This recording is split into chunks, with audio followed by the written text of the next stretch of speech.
In the tranquil mountains of the east, there lived an age-old Zen master and his earnest disciple.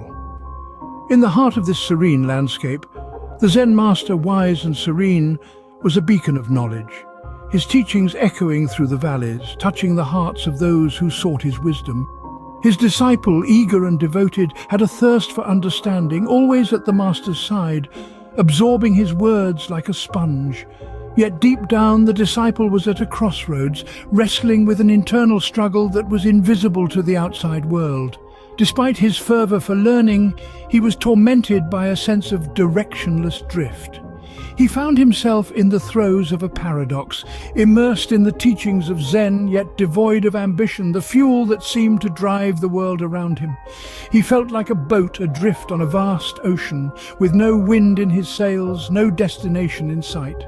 Day in and day out, he watched the sun rise and set over the mountains, the seasons change, the river flow tirelessly towards the sea. Yet he stood still, shackled by his lack of ambition. He yearned for a purpose, a goal, a destination. But the more he yearned, the more elusive it seemed. Finally, burdened by the weight of his internal turmoil, the disciple approached the Zen master. His heart was heavy, his spirit clouded by doubt and confusion. He laid bare his soul, expressing his feelings of being lost, of lacking purpose, of his quest for ambition. He sought the guidance of the Zen master, his voice trembling with vulnerability, his eyes reflecting the storm within. And so the disciple turned to the Zen master, his eyes full of questions, his heart heavy with uncertainty. The Zen master, wise and composed, listened intently, his gaze steady on the troubled disciple. The silence of the mountains echoed around them, the air thick with anticipation, as the story of the Zen master and his disciple was about to unfold. The Zen master, wise and serene, listened to his disciple's worries and then proposed a task. Like a gentle breeze rustling through the leaves, the master's words flowed. "Fetch me a basket full of water from the river that flows by the edge of the monastery." The disciple, puzzled by the seemingly simple task, nodded in agreement. He picked up the woven bamboo basket and set forth towards the river with an air of determination. As he dipped the basket into the clear, flowing water, it swiftly filled to the brim. But alas, as he lifted it, the water trickled out through the gaps in the weave, emptying the basket as quickly as it had filled. Undeterred, he tried again, this time rushing back towards the master, hoping to deliver the water before it all leaked away. But the result was the same, a basket as dry as when he started. His brow furrowed, his heart pounding with frustration, he repeated the futile task over and over, each attempt draining his energy and dampening his spirit. He could not understand the purpose of this task.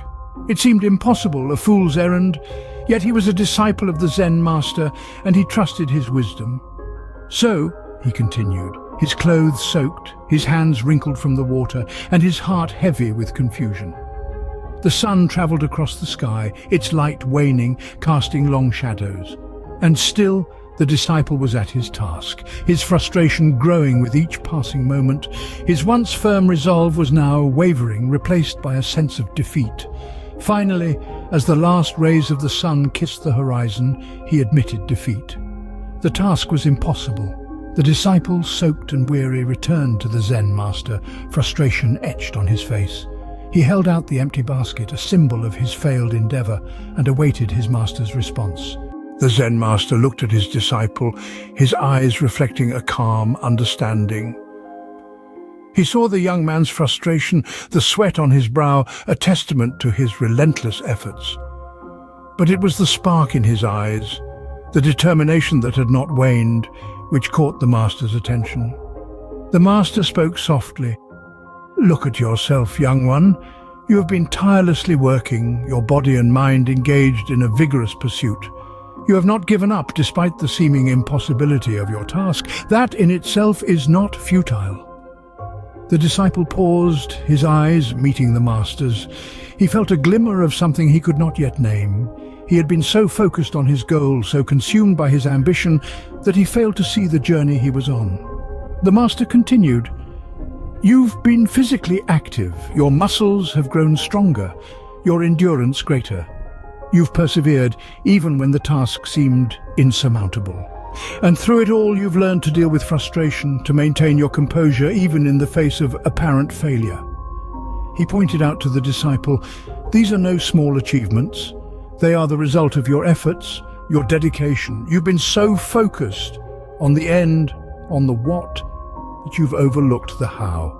The journey, the process, the path you tread, that is where the true essence lies." The disciple considered the Master's words, his heart pounding in his chest. He looked down at his hands, calloused from his efforts, and saw them with new eyes. They were not just tools for achieving his ambition, but symbols of his journey, of the lessons learned along the way. He turned his gaze to the basket, once a symbol of his ambition, now a testament to his journey. He saw the countless times he had tried and failed, the moments of frustration and despair. But he also saw his growth, his resilience, and his strength. The disciple stared at the basket, his heart beginning to understand what his mind couldn't. He was not defined by his ambition, but by his journey. And that journey, he realized, was far from futile. The Zen master, with a knowing smile, finally revealed the purpose of the task. His voice, gentle yet firm, filled the air with a wisdom that seemed as ancient as the mountains that surrounded them. "Observe this basket," he began, his fingers tracing the woven bamboo. "Empty it may seem, purposeless, yet it carries the weight of the world when needed. It becomes a home for the harvested fruits, a carrier of fresh spring water, a cradle for a newborn. Its purpose is not defined by what it holds within, but by its mere existence, its potential to be of use, and its resilience. Your life," he continued, "is much like this basket. It may seem empty without ambition, without a grand purpose that society often insists upon. But it is not. Like this basket, your life holds immense potential. It is a vessel for experiences, emotions, growth and learning. It is resilient, adaptable, and capable of carrying the weight of the world when needed." The Zen master paused, letting his words sink into the disciple's heart. "Do not seek to fill your life with ambition, as one would fill this basket with fruits. Instead, fill it with the essence of living itself. Fill it with laughter and tears, with love and heartbreak, with victories and defeats.